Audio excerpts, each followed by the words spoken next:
Fala, galera que está se preparando para o concurso da Polícia Técnica da Bahia. Eu sou o professor Renato da Costa, professor de Informática do Estratégia Concursos, e meu objetivo hoje é trabalhar com vocês muitas questões da banca IDECAM, para que vocês possam ir conhecendo o examinador, conhecendo o estilo das questões, à luz aí do edital, obviamente, né?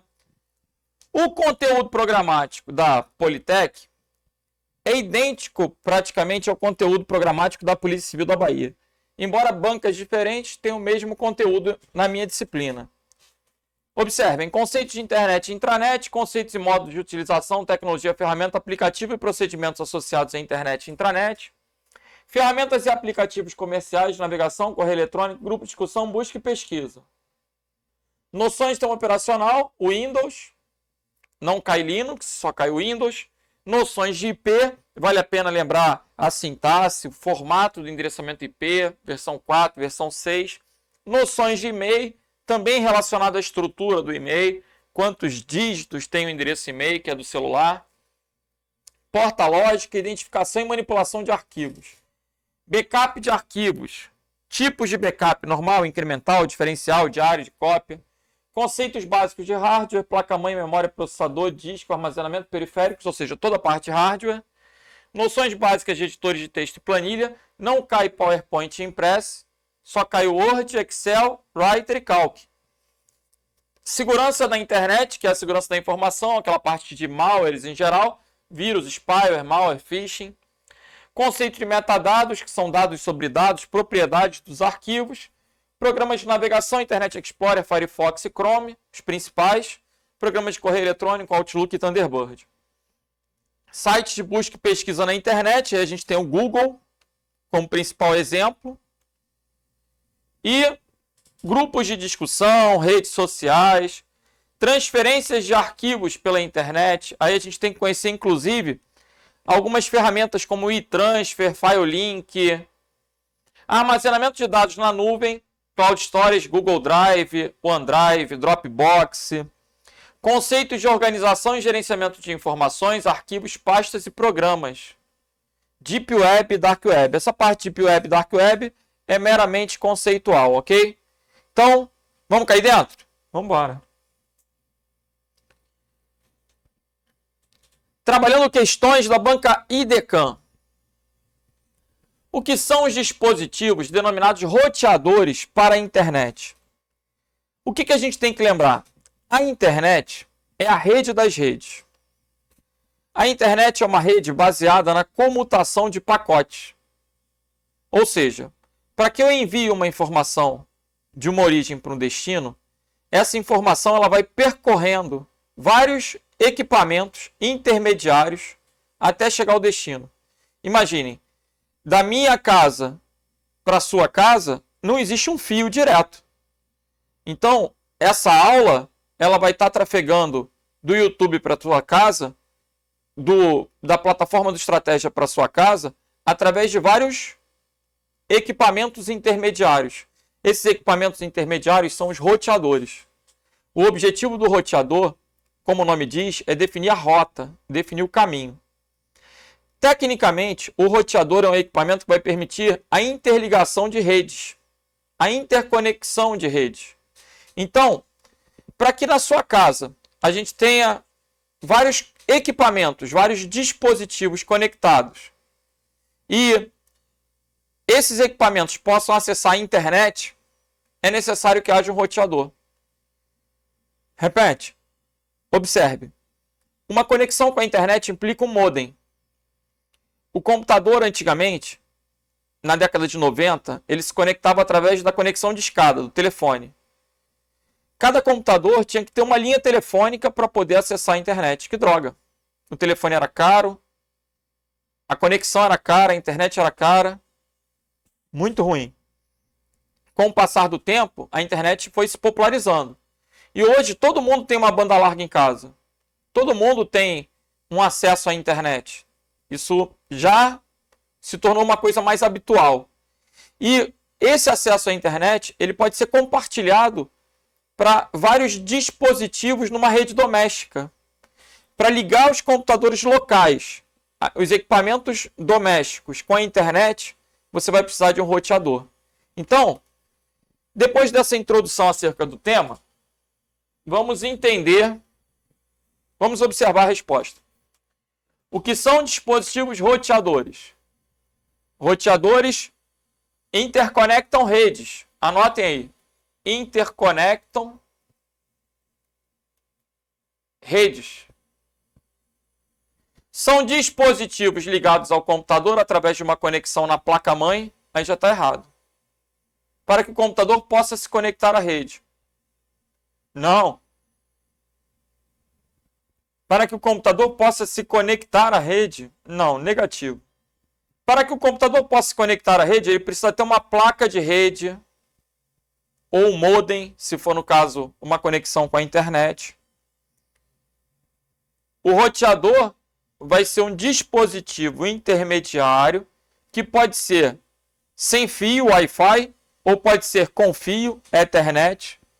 Ok? A letra A está fora. Letra B. São dispositivos utilizados para filtrar a rede de computadores, de modo a não permitir invasão por vírus ou pragas eletrônicas. Quem realiza a filtragem é o firewall. O firewall pode ser tanto um equipamento quanto um software. Existem equipamentos de firewall e existem programas de firewall, inclusive nos próprios sistemas operacionais. Letra C. São aparelhos usados em redes de computadores para o encaminhamento das informações acondicionadas em pacotes de dados, proporcionando conectividade entre dispositivos. É, de fato, a melhor resposta. São aparelhos que protegem a rede de computadores contra possíveis oscilações no fornecimento de energia. Não. Quando se fala em energia, você pode pensar num filtro de linha, você pode pensar num estabilizador, num no-break. Esses são equipamentos que têm a ver com energia. O roteador é para interconectar redes. Com o roteador, eu posso ter um conjunto de dispositivos numa rede local, acessando, por exemplo, a internet. Ele vai permitir essa interconexão das redes. O roteador é uma evolução de um equipamento chamado switch. E o switch faz esse encaminhamento de dados dentro da rede local. Mas para ter relação com a internet, a gente tem que pensar nesses roteadores. Então, letra C. Vamos que vamos. Sobre as planilhas eletrônicas, agora a gente está no Excel, no Calc. E os programas de gerenciamento de planilhas, assinale a alternativa correta. A automação de uma planilha criada pelo Excel é feita utilizando a linguagem Python. Aí está errado, pessoal. A automação é feita através de macros. E as macros, elas são escritas em uma linguagem chamada VBA nos programas da Microsoft. Visual Basic para aplicativos. O Python é uma linguagem de programação de código-fonte aberto, é um software livre. Uma linguagem de programação muito usada na área de ciência de dados, é uma linguagem bastante popular hoje em dia, cobrada no concurso da Polícia Federal. É um outro assunto. Letra B. Visual Basic para aplicativos, VBA, é a linguagem padrão para automação no Word, no Excel. Então, vamos acrescentar o Word e marcar o gabarito. Letra B. Ok? Letra C. Por que a letra C está errada? Os gráficos são sempre criados em 2D? Não, existem gráficos 3D. Então, sempre está errado. Os gráficos 3D, eles vão acrescentar profundidade à imagem. Além da largura e altura, a gente vai ter a profundidade. Então, o sempre está errado. E na letra D? A importação de dados se dá apenas com dados no formato CSV? Aí o apenas está errado também. A gente pode importar dados de outros formatos, como, por exemplo, um XML. Agora, se você quiser constatar quais são esses formatos que permitem importação, lá na guia dados, a gente tem a opção de obtenção de dados externos. Olha aí. Dados. Obter dados. Eu posso obter dados de arquivos CSV, XML, PDF da pasta, de bancos de dados, olha aí, do Windows Azure, da plataforma Power, de várias outras fontes.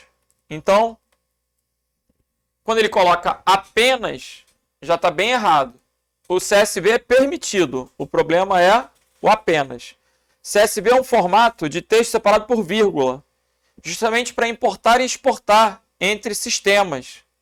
Ah, na minha empresa tem um sistema, eu queria passar os dados desse sistema para o Excel, vice-versa. O CSV é um formato que tende a permitir essa exportação e importação. É um formato de texto puro separado por vírgulas. O problema da letra D é o apenas, então o gabarito ficou o quê? Letra B de bravo. Ok? Vamos para a próxima. Sobre os discos SSD, que são os discos sólidos, Solid State Disk, são discos formados por memória flash, a mesma tecnologia usada no pendrive. Apresentam como característica altas velocidades de leitura e gravação. Colocar um SSD na máquina vai permitir melhorar o desempenho do computador, porque ele é cerca de 10 vezes mais rápido que um HD convencional. O SSD ele não tem partes móveis, ele não tem partes mecânicas, ele é eletrônico. Quem tem partes mecânicas é o disco rígido padrão. Um disco rígido padrão, ele tem discos, como o nome sugere, que vão ficar rodando. E esse ato de rodar é um ato mecânico. Um disco rígido normal, ele tem cabeças de leitura e gravação que vão se movimentar. E essa movimentação é um ato mecânico. Então, se eu acessar o Google e colocar aqui HD e SSD, essa imagem pode aparecer na prova, pessoal. Uma imagem comparativa mostrando o HD do lado e o SSD do outro. Não se assustem se porventura aparecer uma imagem na prova. O examinador da IDECAM, ele tende a fazer isso. E à esquerda a gente vê que tem um disco, tem uma cabeça de leitura e gravação com agulha. Já o SSD, ó, ele não tem partes mecânicas. Ele não tem partes móveis. Ele é todo eletrônico. É como se tivesse um monte de chip dentro. Um monte de memória flash. Ok? Voltando. Possui partes mecânicas? Só o HD magnético. O HD magnético, sim. O SSD sólido, não. São apenas de leitura de dados? Não. Eles permitem leitura e gravação, assim como um pendrive. Pendrive não admite ler e gravar? O SSD também. São substitutos da memória RAM? Não, são substitutos do HD. Por serem eletrônicos, suas taxas de leitura e gravação são mais altas que a dos HDs, cerca de 10 vezes mais altas. Qual é o grande problema do SSD? Ainda é caro. Então ele tem um custo maior que o HD, né? O custo por giga é maior do que o do HD. Beleza? Isso talvez seja uma questão de tempo, né? Assim como outras tecnologias mais antigas foram substituídas. Você vê que ninguém fala mais hoje em dia no disquete. Todo mundo vai pensar no pendrive. Disquete, CD, DVD, isso já está obsoleto. Pendrive é uma mídia móvel, sólida, eletrônica. E o HD tende também a se tornar obsoleto. E o SSD é o seu sucessor. Então o gabarito aí é o que, gente? Letra D de delta. Ok? Ele é mais rápido, consome menos energia, logo a bateria do laptop dura mais, é mais resistente a impacto, mais resistente a quedas, porque não vai ter a agulha para arranhar a superfície do disco. Então o SSD é bem melhor. Gabarito letra D. Agora, essa questão do Instituto Federal do Pará, eu num primeiro momento até dei uma travada nela, pensei, será que isso cai? Está no edital? O edital não fala de noções de software, mas o edital fala do Word, Excel, fala do Writer e do Calc. É interessante você saber que o Word e Excel são programas proprietários, enquanto o Writer, o Calc, o Firefox são exemplos de programas livres. E você tem que saber essa diferença. Então eu mantive a questão. Software proprietário é aquele que todos os direitos são reservados ao autor. É aquele que cobra pelo pagamento de licenças. E essas licenças não são licenças Creative. As licenças Creative, elas têm algumas liberdades. Por exemplo, se eu criar um programa e colocar essa licença Creative, eu posso colocar que ele é livre para fins educacionais. Aí ele é parcialmente livre. Esse conceito pode ser associado a uma licença Creative. Ela tem algumas liberdades. Se ele é proprietário, gente, para usar tem que pagar, tem que ter royalties. Você não vai poder distribuir livremente. Livremente seria o Writer, o Calc, o Firefox. Um software proprietário possui licenças. Você vai pagar para adquirir uma licença. Agora, o gabarito aí então é o que, gente? Letra D de delta. Veja que, preliminarmente, ainda dei uma marcada na letra C. Possui licenças. As licenças são por máquina.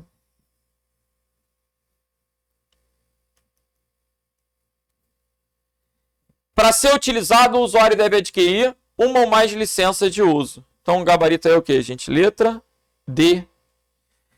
Na letra C, eu posso tirar o riscado e tirar o usuário.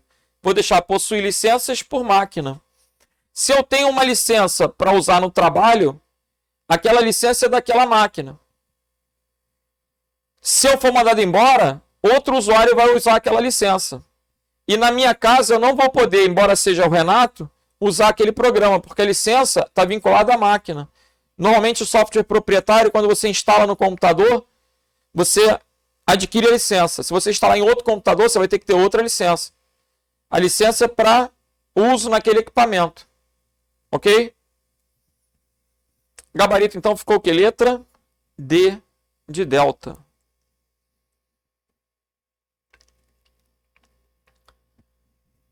Vamos para a próxima. No sistema operacional Windows, sistema operacional, programa que gerencia o hardware, o software, a alma do computador. A área mais à direita da barra de tarefas, lembrando, essa área toda que aparece na tela, quando a gente liga o computador, é chamada de desktop. Né? É a tela inicial do Windows, é o desktop. Agora, no desktop, lá do lado esquerdo, a gente tem um botão iniciar. Do lado direito, a gente tem a área de notificação. Esse pedaço que está aparecendo é a área de notificação. Gabarito, então, letra C de Charlie. Nessa área de notificação, ficam os programas que estão em segundo plano. A gente pode classificar esses programas como programas que estão em background. Ok? Observem. O gerenciador de impressão, o OneDrive, esse ícone para reprodução de som, são programinhas que estão na área de notificação, residentes na memória, mas em background. Legal, gabarito aí, letra C. Sobre o pendrive, assinale a alternativa correta. O que é o pendrive? É uma memória principal? Não. Memória principal é a memória RAM. Memória primária pode ser a RAM e a ROM. Principal é a RAM. Conceito de memória primária é a memória que é acessada diretamente pelo processador. Conceito de memória principal é aquela que é usada o tempo inteiro enquanto a máquina está ligada. Então a memória RAM é a memória principal. Memórias secundárias são aquelas que precisam ser carregadas na memória primária. A memória secundária é o disco rígido, o pendrive, o CD, o DVD. Gabarito, então, letra B de bravo. Pendrive é considerado uma memória secundária, que também pode ser classificada como memória auxiliar ou de massa. Na letra C, memória apenas de leitura, a gente chama de memória ROM. E na letra D, normalmente utiliza interface de comunicação FireWire. Galera, FireWire era um barramento concorrente do USB. Uma porta para um conector comumente de um dispositivo da Apple, de uma máquina de fotografar antiga, de uma câmera. Enfim, FireWire era um barramento concorrente do USB, usado no passado, ele já não é tão popular e desenvolvido mais para Apple, para Mac, ok? Então, gabarito aí, letra B de bravo. Os arquivos em seus nomes possuem o que chamamos de extensões. Os arquivos costumam ter um formato. Por exemplo, renato.ods. O que é o ODS? É o arquivo do Calc. Você precisa conhecer os principais formatos, as principais extensões. Lembrando, ODT é do Writer, ODS é do Calc, DocX é do Word, XLSX é do Excel. Assim como, quando eu falo que meu nome é Renato da Costa, Costa vem do meu pai, do meu avô. A minha família paterna tinha esse sobrenome. A ideia do Costa, a ideia do sobrenome é identificar a origem. Então, quando eu vejo um arquivo, a extensão me permite identificar qual foi o programa que criou aquele arquivo. O objetivo da extensão é vincular aquele arquivo a seu aplicativo de origem. Eu posso ter um arquivo sem extensão? Pode. É recomendável? Não. Talvez, a pessoa não tem pai, vai ter só o sobrenome da mãe. Mas e se... Enfim, gente, a ideia do sobrenome é identificar a origem. É possível ter uma pessoa sem sobrenome? A gente não quer pensar nisso. É possível ter um arquivo sem extensão? É possível. Não é recomendável, mas é possível. Um arquivo sem extensão, você não vai conseguir identificar que tipo de informação é aquela. O dia que você esquecer ou não souber, ferrou, como é que tu vai abrir? Então, é recomendável que haja extensão, mas, tecnicamente, é possível criar um arquivo sem extensão, é possível apagar a extensão de um arquivo. Legal? Ele vai perder o vínculo com seu aplicativo de origem. Então, vamos ver. Os arquivos em seu nome possuem o que chamamos de extensões. Qual a função de uma extensão de nome em um nome de arquivo? Determinar a origem do arquivo quanto ao sistema operacional? Não. Não é para saber se ele é do Windows ou do Linux. Até porque uma foto vai poder ser aberta no Windows ou no Linux. Uma música vai poder ser aberta no Windows ou no Linux. Então, a extensão não vai definir o sistema operacional, mas vai definir o tipo de conteúdo. A foto vai ser JPG, o arquivo de áudio vai ser MP3. Por esse formato, eu vou conseguir abrir ou no Windows ou no Linux aquela informação com um aplicativo específico. Exibir o sistema operacional, a extensão não tem a ver com o sistema operacional, a extensão tem a ver com a informação. E você vai poder manipular aquela informação em diferentes sistemas operacionais. Determinar qual a origem do arquivo quanto à aplicação que o criou, o programa, o tipo de arquivo que ele é. Gabarito, letra C. Se ele for um arquivo de texto, a extensão pode ser TXT. Se ele for um arquivo binário, a extensão pode ser .bin. Texto ou binário seriam tipos de extensões, por exemplo. Ok? Gabarito, então, letra C de Charlie. Vamos para a próxima. Sobre as principais memórias, as memórias principais, eu chamaria essas memórias como memórias primárias. Então, aqui a gente percebe, pelo contexto, que o examinador está confundindo o conceito de memória primária com o conceito de memória principal. A RAM e a ROM são acessadas diretamente pelo processador, são memórias primárias. A RAM é usada o tempo todo, é a memória principal. Ambas são voláteis? Não. A RAM é volátil. Quando você desliga o computador, ela zera, ela apaga tudo. A ROM é gravada de fábrica e não tem o seu conteúdo apagado. O conteúdo é só de leitura, ela é não volátil. Então, ambas estão errado. Na memória ROM estão gravadas rotinas básicas do fabricante, que a gente vai chamar de BIOS. Gabarito, letra B. O BIOS é um software gravado na memória RAM pelo fabricante. Um tipo de software especial que a gente vai chamar de firmware. Ok? Na memória RAM são armazenadas informações que não são suportadas pela ROM. Não tem muito contexto. Informações suportadas pela ROM são aquelas gravadas de fábrica para fazer o equipamento funcionar. A ROM ela só é usada ao dar o boot, ao ligar a máquina. O usuário pode escrever e apagar na memória ROM? O usuário não. A memória ROM ela é gravada de fábrica. O objetivo dela é ser usada apenas para ligar a máquina. Ela contém a rotina de inicialização. Por isso, gabarito é letra B. O BIOS, Basic Input Output System. Legal? Vamos para a próxima. Entre as alternativas a seguir, qual item faz parte do sistema de memórias principais? Ele colocou no plural. Então, pessoal, a gente tem que dançar conforme a música. A gente percebe que a IDECAM considera como memória principal a RAM e a ROM. O que ele chama de principal, a rigor, eu chamaria de primária. Ok? Mas quando ele fala temporariamente, aí eu não tenho dúvida. Memória temporária é a memória volátil. É a memória volátil, é a memória RAM.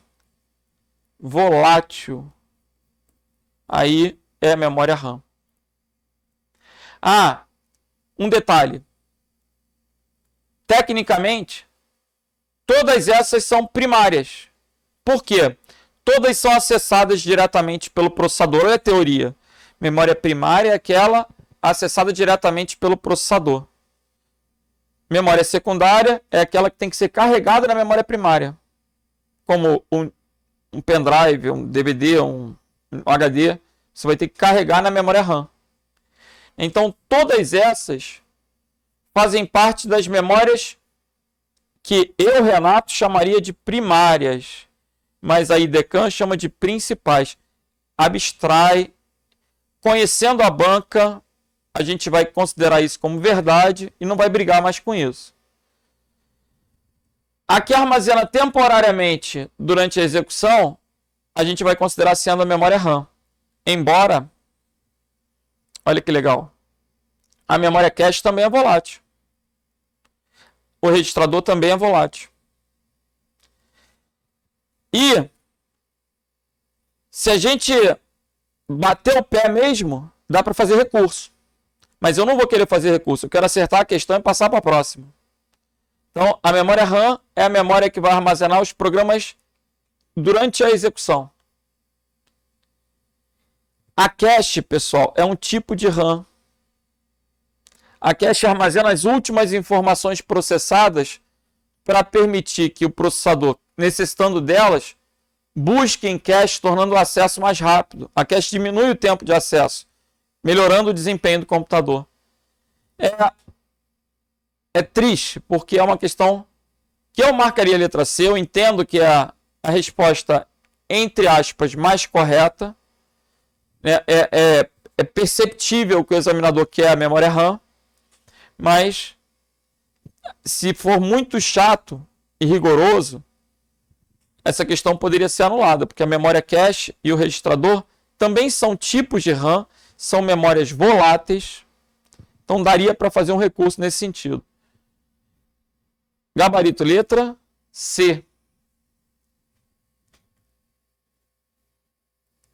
E eu, Renato, continuo chamando a memória RAM de memória principal. No singular, né? Porque quando eu falo principal é uma só. Tá bom. Qual a definição dada aos programas desenvolvidos com uma finalidade específica? É o aplicativo. Word, Excel, Writer, Calc são programas aplicativos. Gabarito, letra D. Por que eu estou mantendo essas questões? Você tem que saber que o Windows é um sistema operacional. Linguagem de programação não cai na prova. Mas você tem que saber que os sistemas operacionais e as linguagens de programação são softwares básicos. Ok? E o gabarito aí, letra D, Word, Excel, PowerPoint, Writer, Calc, Impress, são todos programas aplicativos que têm uma finalidade voltada para o usuário. Legal. Vamos para a próxima. Com relação às funcionalidades do software PowerPoint da suíte Microsoft Office, assinale V para verdadeiro e F para falso. Perdão, essa questão eu vou pular. Por quê? PowerPoint está fora do edital. Então, fora do edital. Agora sim, questão de perito do Ceará. No uso de recursos do Excel, um profissional lotado na PFOS criou um arquivo no formato XLSX, que é o formato padrão do Excel, e contém as duas planilhas abaixo. Aí a gente observa aqui, ó, PF1 e PF2. São duas folhas de planilha diferentes dentro de um mesmo arquivo. E ele tem um valor que ele quer transferir para a planilha de baixo. Como é que eu consigo fazer uma referência que a gente chama de referência externa? Uma referência a uma célula de outra planilha dentro do mesmo arquivo. Eu posso colocar igual o nome da planilha, que no caso aqui é PF-01. E agora eu tenho que ter atenção. Se for no Excel, a gente usa a exclamação. Se for no Calc, a gente usa o ponto. Esse é um dos poucos detalhes que diferenciam o Excel do Calc. A questão é de Excel. Então, a gente vai procurar a exclamação. E aí eu vou digitar PF01, exclamação, D13. D13. PF01, exclamação, D13. Exclamação. Já risquei 3. Não tinha nem como errar, né, pessoal? Porque nem tinha a opção do ponto aqui. E as outras estão erradas. A minha dúvida, então, vai ficar entre a A e a C. Mas quando eu vejo isso aqui é bizarro. O quê? Isso é um erro de sintaxe. Esse operador E comercial é chamado operador de concatenação. A gente não usa ele entre uma letra e um número. A gente usa ele para concatenar células. Juntar, conectar células de texto. Por isso, eu gabarito aí, eu posso afirmar que é a letra C. As questões de Excel da IDECAM, elas tendem a ser questões grandes, mas que em sua maioria podem ser resolvidas através de erros de sintaxe. Você não precisa tomar muito tempo lendo o enunciado, olhando a imagem. Você tem que partir para a resolução em cima de erros de sintaxe. Veja, se eu conheço essa sintaxe, a A e a B são horrorosas, a B, a D e a E são horripilantes. Só sobrou a letra C. E aí você vai me questionar, mas como é que eu sei que é horripilante? Ora, bolas, porque essa sintaxe aqui, ó, ela visualmente ela já agride a vista da pessoa que tem conhecimento de Excel. Eu não posso colocar esse E comercial na frente da letra, na frente do número. Na frente da letra, na frente do número, eu posso ter o cifrão para referência absoluta. Então a A e a B já estão erradas. E para separar a célula da planilha, eu uso a exclamação. Então essa tralha é indicativo de erro no Excel. Nada de arroba, nada de tralha. Então, ó, gabaritozinho, letra C. Eu nem precisei entrar no mérito da diferença do 2 pontos para o ponto e vírgula, onde o 2 pontos é um até, o ponto e vírgula é um E. Então é bem legal conhecer a sintaxe das funções e trabalhar em cima das questões da IDECAM como se fosse um joguinho de 7 erros, eliminando alternativas que apresentam erro de sintaxe. Vamos que vamos. No Microsoft Word, no pacote Office 2019, um profissional lotado na PFOS digitou um texto com alinhamento à esquerda. Lembrando que no Word, alinhamento à esquerda é Ctrl Q. Depois realizou 2 procedimentos a seguir. Selecionou todo o texto e aplicou alinhamento centralizado. Tanto no Word quanto no Writer, alinhamento centralizado é Ctrl E. Não pode ser o C, porque é copiar. Então, o segundo caractere da palavra centralizar é o E. O que pode ser feito por meio de dois recursos. Um atalho teclado e um ícone. Na letra B, a gente tem o justificado. Na letra D, a gente tem o justificado. Na letra C, tem Ctrl C. Ctrl C, copiar. Então, eu vou ficar entre a A e a E. No item 2, antes de fechar a janela, salvou. Salvar no Word é Ctrl B. Por quê? Porque o bombeiro salva. Lembra disso? Como é que é? É B de boia. Se estiver morrendo afogado, a boia salva. No Word, salvar é Ctrl B. Salvar. No Word, Ctrl B de boia. No Writer, que vai ser Ctrl S de save. No Writer, os atalhos são todos em inglês. Há uma diferença enorme dos atalhos do Word para o Writer. Como caem os dois na prova de vocês, fiquem de olho. Legal. Gabarito, então, letra A de alfa. Vamos que vamos. No uso de recursos do sistema operacional Windows 10, a execução do atalho de teclado Windows D. O que faz o Windows D? Abre o desktop. Na letra A, configurações seria a tecla Windows I. Explorador de arquivos seria a tecla Windows E. E o gabarito, a área de trabalho ou desktop, vai ser o Windows D. Quando você pressiona o Windows D, ele minimiza todas as janelas e exibe desktop. Quando você pressiona de novo, ele volta ao normal.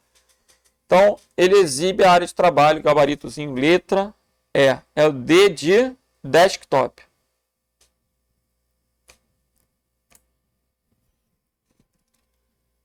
No uso de recursos da internet, um perito criminal da instituição PFOS realizou 3 procedimentos descritos a seguir. Item 1. Acessou uma solução da Microsoft que representa um serviço bem comum e consistente nos dias atuais, cuja função é armazenar arquivos em nuvem, que possam ser acessados online de qualquer outro dispositivo, além daquele que salvou o arquivo. Da Microsoft, para armazenar arquivos, a gente tem o OneDrive, que inclusive é o padrão do Windows 10. Quando você instala o Windows 10, o próprio Windows já coloca uma pastinha do pendrive do OneDrive para você vincular a sua conta. Então, o OneDrive é o primeiro. Quando eu sei que o primeiro é o OneDrive, eu eliminei a A e a B. Item 2.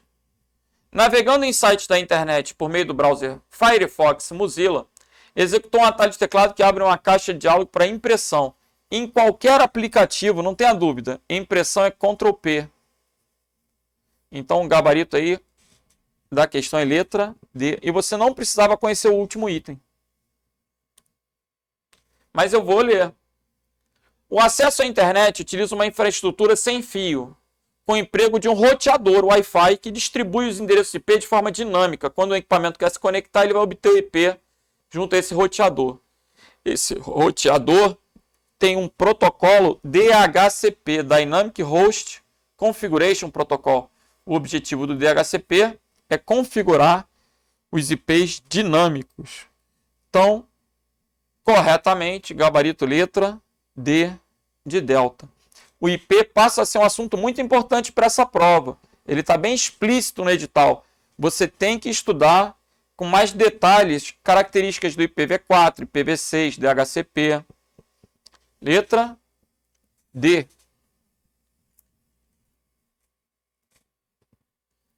E assim a gente vai matando. Quem? As questões da IDECAM. No que diz respeito aos componentes de hardware de um computador, existem dispositivos que operam exclusivamente na entrada, enquanto outros operam exclusivamente na saída. Dispositivos de entrada e saída. 2 exemplos desses dispositivos, respectivamente. Um só de entrada, exclusivamente de entrada, e um só de saída. Mouse de entrada, pendrive é híbrido, de entrada e saída. Por quê? Admite leitura e gravação.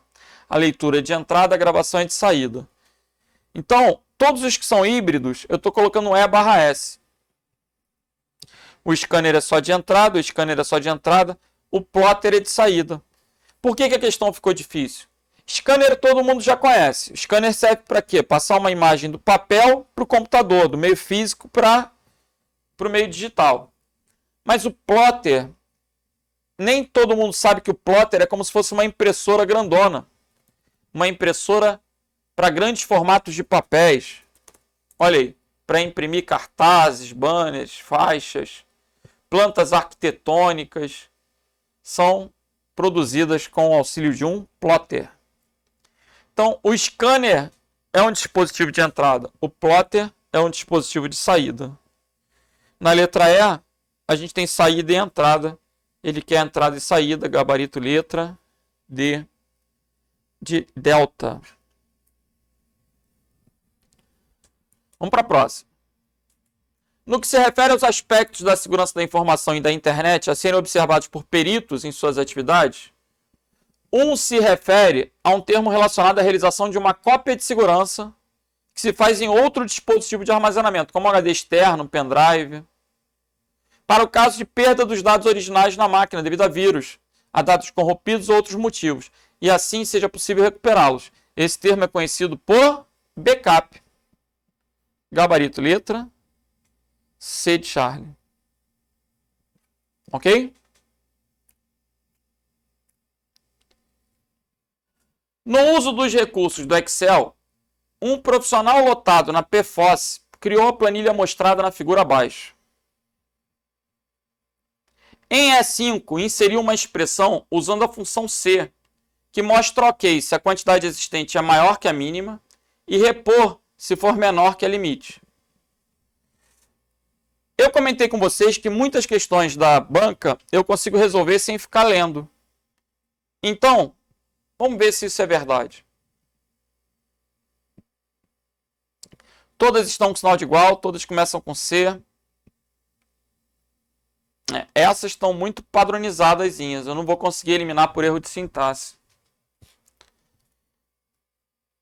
Atalho de teclado com função de copiar e colar é Ctrl C e Ctrl V.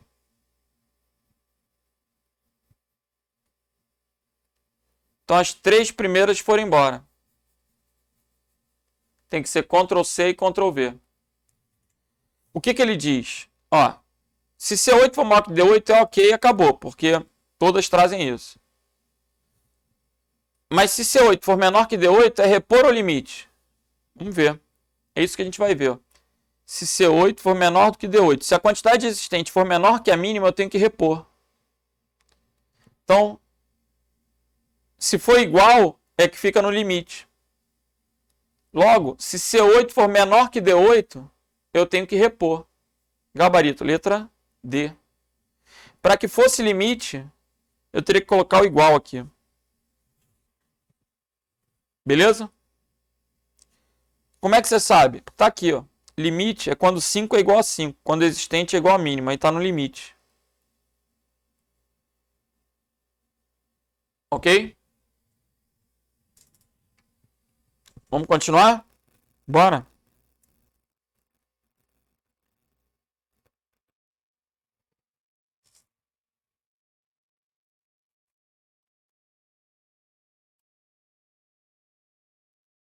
Um perito criminal está navegando em sites da internet por meio do Firefox em um notebook com sistema operacional Windows 10. Executou um atalho de teclado para verificar o andamento de downloads nos principais navegadores, Ctrl J. Ctrl D para adicionar favoritos. E depois, um atalho de teclado para imprimir. Imprimir, não tenha dúvida, Ctrl P, gabarito letra A. O imprimir já matava, deixando entre duas, né? Ctrl D é para adicionar favoritos. E o Ctrl J é para gerenciador de download. Então o gabarito aí é o que? Letra A de alfa. E agora? A planilha da figura abaixo foi criada no Calc. Excel e Calc tem poucas diferenças. Se em D11 for inserida a expressão se B7 for diferente de 22, então C7, B7 é 22. Logo, isso aqui é falso. Se é falso, ele vai retornar C6. Quem é C6? É Mucuripe. O primeiro item é verdadeiro. Para mostrar o valor 20 na célula D12, foi inserida a expressão mede de A10 até A13. Mede é a função que calcula a mediana. De A10 até A13. De A10 até A13. Como é que eu calculo a mediana? Vou colocar em ordem. E pego o do meio. Como a quantidade aqui é par, eu vou ter que somar os dois do meio e calcular a média. Vai dar 20. Então, pode ter sido sim obtido dessa forma. Gabarito aí vai ser o quê? V e V. Até aí, V e V. V e V acabou a questão. O gabarito só pode ser letra B. Né? Professor, mas não bateu. Então a gente tem um problema. 11, 17, 23 e 29. 11, 17, 23 e 29. A função média calcula a mediana. Mediana é o quê? O valor central de uma lista ordenada. Não é para calcular a média, é para calcular a mediana. Eu vou somar os dois do meio, 17 mais 23, 23, 30, 40, dividido por 2 dá 20. Para mostrar 20 na célula D12, foi inserida a expressão média de A10 até A13. Esse gabarito deve estar furado aqui, o meu, né? Assim, é lógico que tem que ser letra B. Vamos ver se o item 3 é falso. Para mostrar o valor 28 na célula D13, foi inserida a expressão soma de A10 e A13. A10 é 17. A13 é 11. Para mostrar o valor 28 na célula D13,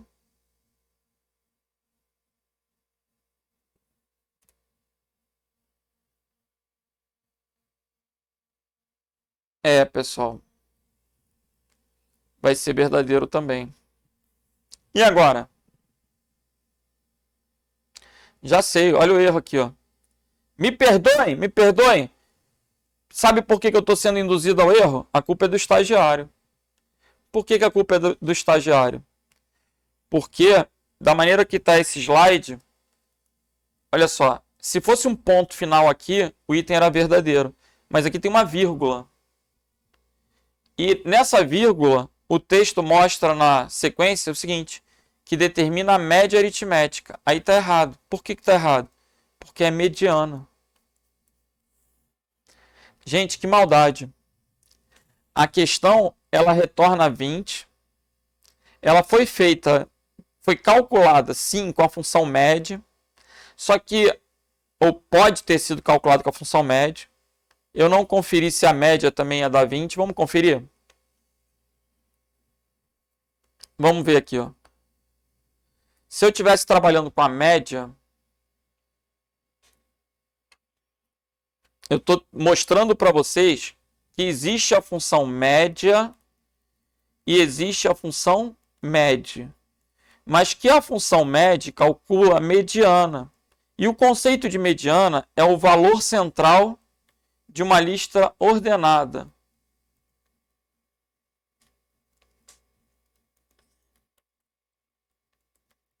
Então, se ele tivesse colocado média de D10 até D13, ele ia pegar 17 mais 23 mais 29 mais 11 e dividir por 4.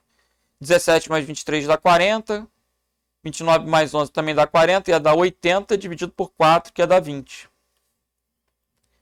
E a mediana, você vai colocar em ordem 11, 17, 23 e 29. E vai pegar só a média dos dois do meio, que também vai dar 20. Então, é uma coincidência que tanto a média quanto a mediana são 20. Professor, é uma coincidência? Claro que sim, olha só.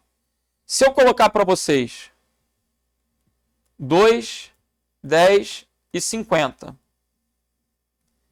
a média vai ser igual a 26, vai ser igual a, vamos colocar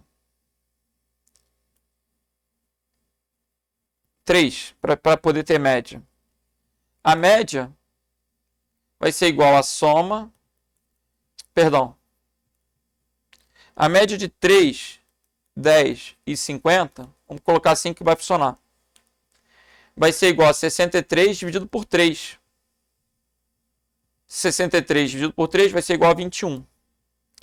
Agora, se eu colocar a média de 3, 10 e 50, a mediana é 10, porque é o valor do meio. Observem que média e mediana são medidas diferentes.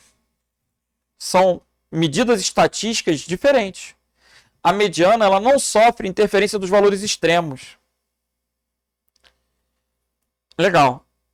Agora, a mediana ela divide em duas partes, né? Eu vou ter a parte do 3 e a parte do 50. A mediana está ali no meio. Quando a quantidade é par, aí o raciocínio é esse, de somar e dividir os dois do meio. Coincidentemente deu 20, gente. E aí quando parava aqui, ó, eu considerei como correto. Mas olha a continuação. Por que que corretamente o item 2 é falso? Por causa desse detalhe, que determina a média aritmética. Aí está errado, porque a função média calcula a mediana, não é a média. Então, aí eu hei de concordar que o item 2 é falso. E o gabarito é o que? Letra C. Ok? Quase que eu dou uma escorregada aqui, ó. Mas na prova eu não escorregaria. Sabe por quê? Na prova, a formatação ia colocar os itens com os parágrafos completos. Aqui está dividindo para mim em 2 slides. E essa divisão acabou me induzindo ao erro. Tá? Tá bom, já entendi. Vamos embora. O que é uma rede social? Gente, redes sociais digitais, a gente tem o Facebook, LinkedIn, Instagram. Rede social sempre existiu. Eu tenho minha rede social desde que eu nasci. Meus amigos da escola, meus familiares vão formando minhas redes sociais. Então, uma rede social é uma estrutura formada por pessoas que compartilham interesses similares, fazem parte de uma mesma família, de uma mesma religião, de um mesmo esporte, uma mesma academia. Enquanto que a mídia social constitui o uso de tecnologias para tornar interativo o diálogo entre pessoas. Com relação às redes sociais, analise as afirmativas a seguir. Item 1. Duas vantagens são aproximar as pessoas que vivem em locais diferentes, constituindo uma maneira fácil de manter as relações, até aí tudo bem, e o contato, e possibilitar a criação de perfil falso para postar comentários racistas, preconceituosos, além de fake news. Gente, isso é uma vantagem? Tem psicotécnico na prova? Fala para mim. Isso não pode ser considerado uma vantagem. O item 1 é falso. Criar um perfil falso, preconceituoso e racista não pode ser considerado vantagem jamais. Então o item 1 é falso. Se o item 1 é falso, eu já eliminei 3. Item 2. Enquanto o Facebook é a rede social mais usada no Brasil, inclusive por empresas que aproveitam para realizar estratégias de publicidade e marketing, o WhatsApp é considerado atualmente um dos principais aplicativos destinado à comunicação e troca de mensagens. E assim como o Facebook, utilizado para interação entre empresa e cliente. Gente, a banca considerou o item 2 correto e, consequentemente, o item 3 correto também. Eu não quero entrar no mérito hoje se o Facebook é maior do que o Instagram. Não? Não. E o item 3? Enquanto o LinkedIn é a maior rede social com foco profissional. Aí tá certo também, porque o LinkedIn é uma rede voltada para aumentar teu networking, para você cadastrar seu currículo e buscar oportunidades. O LinkedIn é uma rede voltada para uso profissional, onde os usuários podem publicar informações relacionadas ao mercado de trabalho, oportunidades de emprego, divulgação de serviços e principalmente networking. Já o YouTube é para difusão de vídeos. É uma plataforma que o usuário pode fazer comentários e interagir com outras pessoas, por isso também é considerado uma rede social, permitindo assistir a vídeos, músicas, aulas e acompanhar programas. O item 3 é falso, então indubitavelmente o item 2 tinha que ser verdadeiro. Gabarito, letra C de Charlie. Ok?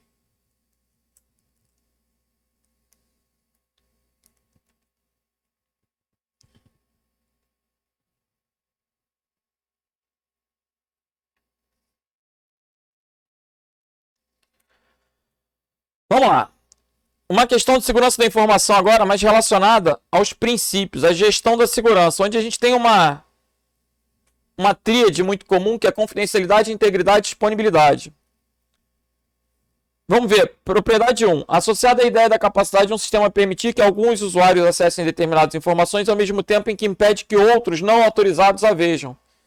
Esse princípio é respeitado quando apenas as pessoas explicitamente autorizadas podem ter acesso à informação, pode ser obtido com o uso de criptografia e está associado à confidencialidade. Confidencialidade.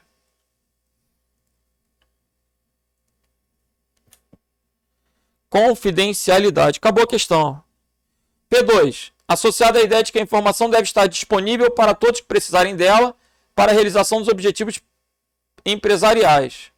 Esse princípio é respeitado quando a informação está acessível por pessoas autorizadas sempre que necessário. É a disponibilidade. E 3. A ideia de que a informação deve estar correta, ser verdadeira e não estar corrompida. Não pode ter sido mexida, modificada, alterada. Esse princípio é o princípio da integridade. Então, P1, P2 e P3 são denominados, respectivamente, confidencialidade, disponibilidade e integridade. Legal? Gabarito aí, letra D de delta. E agora, para a gente fechar nosso material da aula de hoje, os sistemas operacionais Windows da Microsoft oferecem grande quantidade de atalhos de teclado. Para abrir o menu iniciar, você pode teclar Windows, essa tecla WinKey, ou pressionar Ctrl ESC. Para abrir a janela de configurações, é o Windows I. Windows I, gabarito letra A. Ok? Ferramenta semelhante ao painel de controle, mas com uma interface mais clean e adaptada ao estilo visual minimalista, com menos opções na tela do Windows 10. Gabarito, então, letra A de alfa. No Windows 10, esse Windows C é o atalho para Cortana, que é a assistente virtual do Windows. Beleza? Gabaritozinho letra A. E com isso, a gente vai encerrando essa aula de hoje, nessa revisão, onde trabalhamos as questões de 2022, 2021 da Banca Idecam. Fica o convite para que vocês me sigam nas redes sociais. Meu Instagram é @prof.renatodacosta. Qualquer dúvida, entre em contato, eu estou à disposição para ajudar. Beleza? Grande abraço a todos e até a próxima. Valeu!